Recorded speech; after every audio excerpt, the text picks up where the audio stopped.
এই হচ্ছে আগ্রা রাবড়ি। দেখুন ফিটনেস কোনোই যাচ্ছে না, পুরোটাই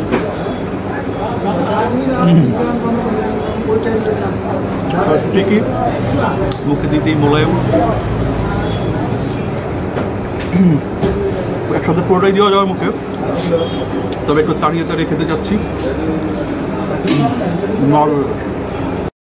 কি বললো এটা? Milk cake. এটা কিন্তু আমরা আসলে কমপ্লিমেন্টারি পেয়েছি।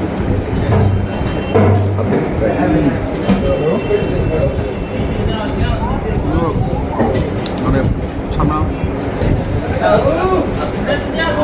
এটার মধ্যে আবার গন্ধটা একটু অন্যরকম লাগে, উপরের অংশটা। এটাই বলতেছি, অন্যরকম পোড়া ভাব যেটা পুরোটা একটু ট্রাই করে দেখি।